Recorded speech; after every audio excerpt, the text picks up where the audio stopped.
Good day everyone. Today we will present to you our thesis paper titled Automated Wireless and Portable Measurement of Apnea-Hypopnea Index on adult patients with obstructive sleep apnea using counter-based algorithm. This is made by the researchers LOCEO, AMIEL, NICO G, and my thesis mate Robert BRANDAN for the 37th EECE thesis colloquium. So for the first part of our video, we will present our research data and presentation regarding our topic. Okay, so for the introduction of our study, so there are various sleep parameters used in monitoring sleep quality. So various researchers have tried different methods with varying degrees of success to detect apnea. So we were more focused on detecting the quality of sleep, specifically for detecting sleep apnea. In most common terms, we say apnea as snoring. So sleep quality is an essential component of any person's recovery. However, a better understanding of the parameters to adequately quantify sleep in a clinical test level is clearly needed. Sleep plays a vital role in good health and well-being throughout our life. So getting enough quality sleep at the right times can actually help protect our mental health, physical health, quality of life, and of course, safety. So the damage from sleep deficiency can occur in an instant, such as a car crash, or it can even harm us over time without us knowing it. For example, an ongoing sleep deficiency can actually raise the risk for some chronic health problems. It can also affect how well we think, react, work, learn, and sometimes basic communications to get along with others. Next is the statement of the problem of our paper. So, polysomnography, PSG, as a medical term, is done during a one-night sleeping period with a sleep specialist in a medical laboratory clinic that monitors and requires the supervision of the technician, which makes it limited due to its high operating costs and resource constraints.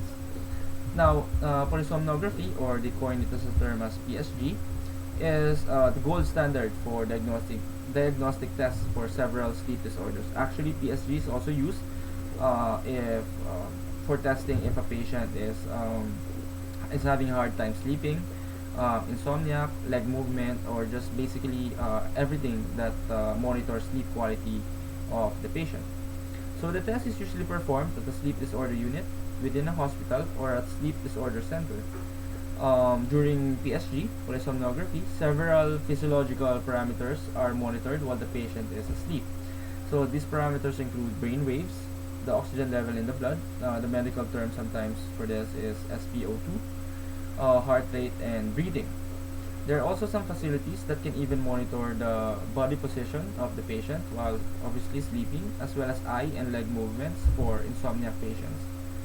So on our interviews with some of the patients who have already underwent polysomnography into a sleep test, said that the first night effect can actually cause interference and discomfort, causing invalid data and measurements needed for the sleep test itself. So here you can see a setup of a polysomnography. You can see that the patient is sleeping, but there are a lot of wires attached that causes discomfort and sometimes errors in reading because any movement can actually detach the wires from the devices that monitors the sleep quality of the patient.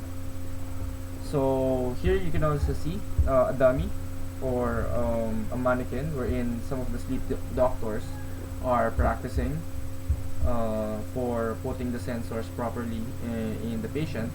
So again, the reason why there are a lot of wires attached to the patient itself is because they're actually monitoring a lot of parameters, not just the breathing or the leg movement of the patient. They also want to know if the patient is asleep through REM or rapid eye movement, brain waves that I can actually detect whether the patient is deep in sleep, eye movement, or just the overall body position of the patient.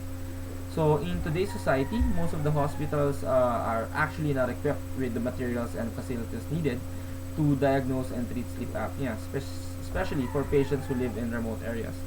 During our research, data gathering procedures, on our first presentation for our thesis, we were surprised to see that even some of the high-end hospitals that we have in our country actually lack the necessary equipment needed for detecting sleep apnea.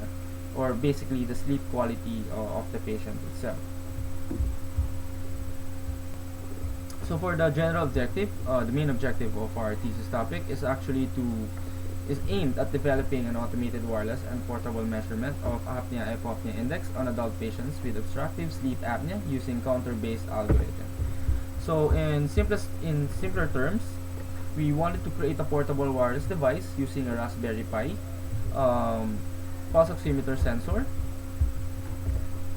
flex sensor, thermistor to monitor nasal airflow, respiratory effort for breathing, and blood oxygen saturation levels for obstructive sleep apnea diagnosis. So second is to determine apnea-hypopnea index using counter-based algorithm as an overall method for identifying severity of OSA. Test if there is no significant difference between clinical diagnosis and proposed device using pair t-test in evaluating obstructive sleep apnea. So on the second objective, you can see that we mentioned apnea-hypopnea index. In a medical term, we use apnea-hypopnea index as a level to see the magnitude whether the patient is experiencing none, mild, moderate, or severe apnea. So next is the significance of our study. So this paper can actually contribute in the field of medicine, specifically in the sleep studies whose primary focus is on determining apnea-hypopnea severity on obstructive sleep apnea patients. Additionally, the study can provide patients with better comfort and assistance in terms of diagnosing and conducting tests for diagnosing sleep quality, specifically for apnea patients without the need for high resource constraints, whilst also eliminating high expense. Now, the reason for this is that the device can actually be brought home. Home sleep test is what we're actually primarily focused on, and then reducing the number of wires. Actually, from our thesis title, wireless. So the device actually is now embedded within the fabric of the clothing of the patient. So we wanted to remove the idea of a lot of wires that is attached to the patient while sleeping that can actually cause discomfort and any mistake movement while sleeping, because obviously the patient has no control of his or her movements while sleeping, can actually detach the wires from the device itself and can cause errors on reading for the sleep quality of the patient. So next is the counter-based algorithm, the algorithm that we use for detecting apnea-hypopnea index on obstructive sleep apnea patients. Okay, so the counter-based algorithm is the formula designed by the researchers for the device in detecting obstructive sleep apnea, specifically for the AHI or apnea-hypopnea index, which determines severity of patient during sleep. Okay, so by definition, we say that the apnea is defined if a person stops breathing for more than 10 seconds during sleep. So the word apnea literally means without breath. On the other hand, hypopnea can be described as an overly low or shallow breathing for less than 10 seconds that can lead to much more difficulty in breathing or apnea event itself. So in simpler terms, hypopnea is a much lesser magnitude of the apnea, while apnea is the complete blockage of the upper airway while the patient is sleeping. So the apnea-hypopnea index, or AHI, is the index we use to indicate the severity of the sleep apnea. Again, whether it's none, normal, mild, moderate, or severe in some cases. So it is represented by the number of apnea and hypopnea events per hour of sleep. So the apneas, pauses in breathing, must last for for at least 10 seconds and be associated with a decrease in blood oxygenation, because obviously if you're not breathing, there's no oxygen that goes in our blood, so it is associated with a decrease in blood oxygenation throughout our body. Alright, so next is the statistical analysis that we have for our thesis paper. So the research obtained a t-value of 0.83 from the table itself, from the table of critical values, as well as the p-value of 0.43.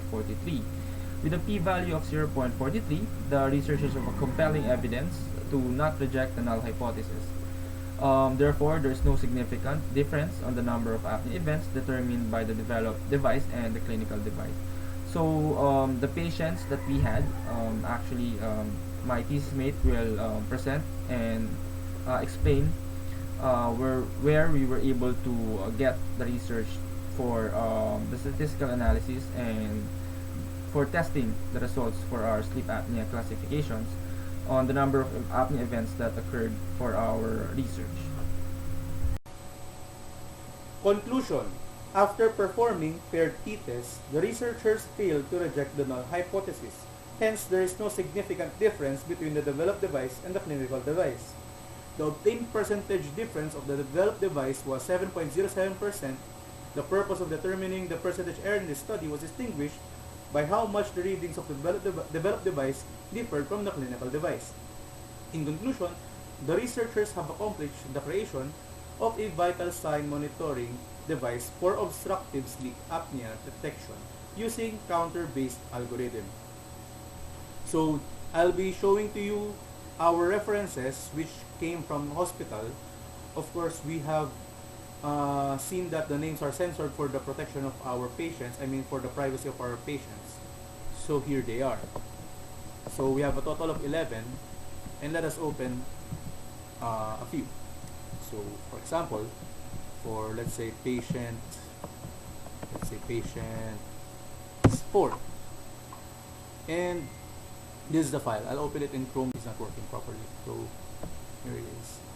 So for patient 4, we can see that it's a female, she's a she. This is her picture. Of course, we have her censored for the privacy purposes, and this is also in the slides.